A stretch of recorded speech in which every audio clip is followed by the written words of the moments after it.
அகங்காரமற்ற நீ அன்புமயமானவன். அந்த அகங்காரம் உள்ள சேர்ந்து இருக்கிறதுனால தான் அன்பு எங்கேயோ நம்ம வெளியே தேடிட்டு இருக்க வேண்டியதாக இருக்கு. அப்போ அகங்காரத்தை நம்ம திறந்துட்டோம் அப்படின்னா நீ அன்புமயமானவன், நீ தான் அன்பு.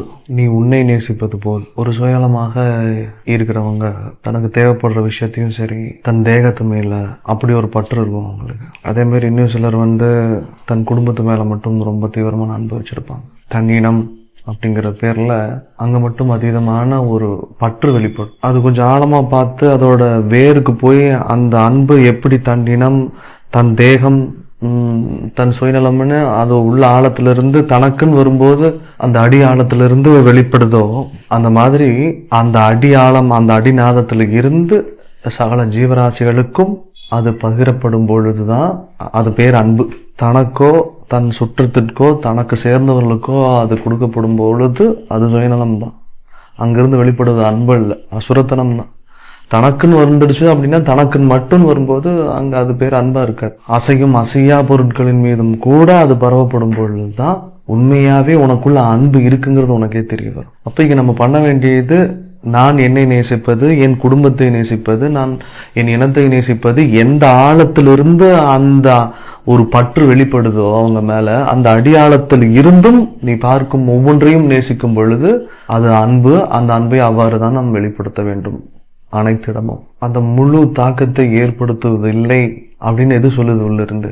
அதனால்தான் அப்போ நம்ம கொடுக்கும் போதே அங்கிருந்து ஒரு ரிட்டர்ன் எதிர்பார்க்கணும். முழு தாக்கத்தை ஏற்படுத்தவில்லைங்கிறத போய் நம்ம ஆராயறதுனாலதான் அது அங்கிருந்து வெளிப்படுறது இல்லை. அன்புங்கிறது சிம்பிளா சொல்லணும் அப்படின்னா நீ வெளிப்படுத்து, அவ்வளவுதான். அது பேர் தான் அன்பு. குடு அப்படிங்கிறது பேர் தான் அன்பு. அங்கிருந்து நீ எதிர்பார்த்தால் அது பேர் அன்பு இல்லை. எதிர்பார்த்து விட்டால் அது வியாபாரம் ஆயிடும் இல்லை. இப்போ நம்மளுடைய தேவை கொடுப்பது மட்டும்தான். தேவையும் அதுதான், சேவையும் அதுதான். பொழுது அன்பை நீ கொடு.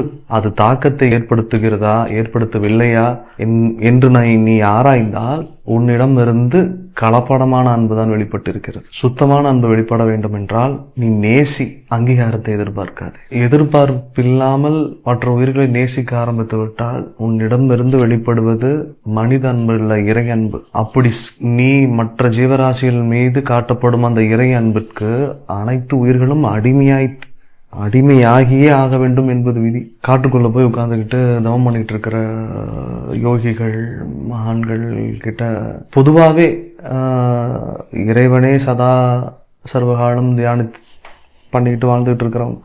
எத்தனையோ மகான்களுக்கு, மனிதர்களுக்கு கிட்ட மற்ற ஜீவராசிகள் அவ்வளோ நேசமா பழகிறதுக்கான காரணமே தனக்குள் இறை முழுதும் ஆக்கிரமிச்சிடுச்சு அவங்களுக்கு. அப்ப காரணம் என்னன்னா, தன்னிடமிருந்து வெளிப்பட்டது ஒரு மனித அன்பு இல்லை, இறை அன்பு. ஏனென்றால் நீ நேசிப்பாயா இல்லையா என்று எனக்கு எந்த எதிர்பார்ப்பும் கிடையாது. என்னோட வேலை உன்னை நேசிப்பதுதான். அவன் புண்ணியவானாக இருந்தாலும் சரி, பாவியாக இருந்தாலும் சரி, என் நேசம் என்பது ஒன்றுதான். அந்த நிலைக்கு நாம் செல்லும் பொழுது மற்ற ஜீவராசிகள் அல்ல, பஞ்சபூதங்களும் நம் நேசத்துக்கு அடிமையாகிவிடும். ஒவ்வொரு மனுஷனுக்கும் தேவைகள் நிறைய இருக்கு. அந்த தேவைகளை பூர்த்தி பண்றதுக்காவது அவன் அன்பா இருக்கிற மாதிரி நடிச்சுதான் ஆகணும். ஸோ அது வார்த்தையில் இல்லை, அட்லீஸ்ட் தன் மனைவி கணவனிடமோ, கணவன் மனைவியிடமோ, பிள்ளைகள் தகப்பனிடம், தகப்பன் பிள்ளையிடம், வேண்டப்பட்டவர் எல்லாத்துக்கிட்டையும் ஒரு இடத்துக்கு ஒருத்தர் பார்க்க போறோம், சில விஷயங்கள் பொய்யாக நீ அன்பை காட்டிதான் நீ ஒரு விஷயத்த உனக்கு வேணுங்கிற காரியத்தை சாதிக்க வேண்டியதா இருக்கும். அப்படி அது செயல்பாட்டில் இல்லாம இருந்தா, வார்த்தைகள்ல இல்லாம அது நடைமுறையில தான் இருக்கு, ஆனால் சுயநலமா பயன்படுத்திக்கிட்டு இருக்கிற வரைக்கும் அது கலப்படம் கலந்த ஒரு செயலாக இருக்கிறது. அது செயல்பாட்டுக்கு வரணும் அப்படின்னா செயல்பாட்டில் நீ கத்துக்க. அன்பை எது நீ எதை நேசிக்கலையோ, அது எது உன்னை நீ நேசிக்காத ஒண்ணு கூட உன்னை தீவிரமா எது நேசிட்டு இருக்கேன்னு கொஞ்சம் கவனிச்சு பாரு.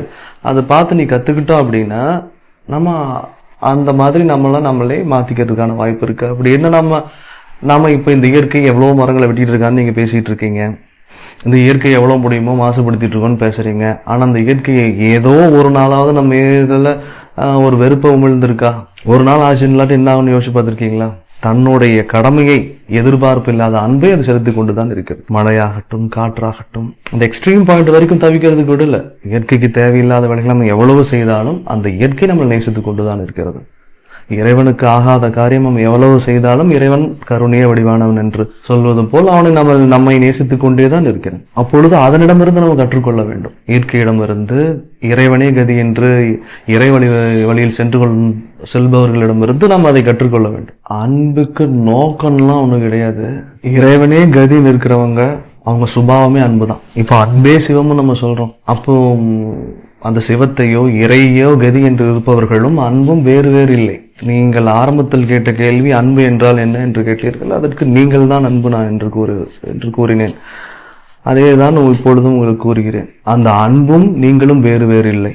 அப்பொழுது அது வேறு வேறாக இருந்தால்தான் அன்பின் நோக்கம் இறைவன் அடைவதா என்று ஒரு கேள்வி வரும். நீ இறைவனின் உங்கள் மனித அன்பு இறை அன்பாக மாறிவிட்டால் நீயும் அன்பு வேறு வேறு இல்லை.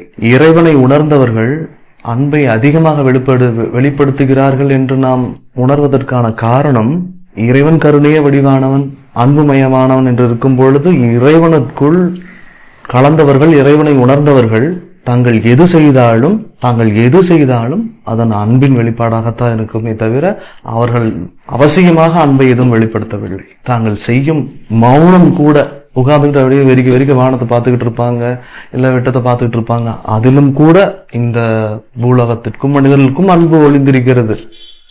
ஊனக்கண்கால் அதை பார்க்க முடியாது, தியானி அதை பார்க்க முடியும்.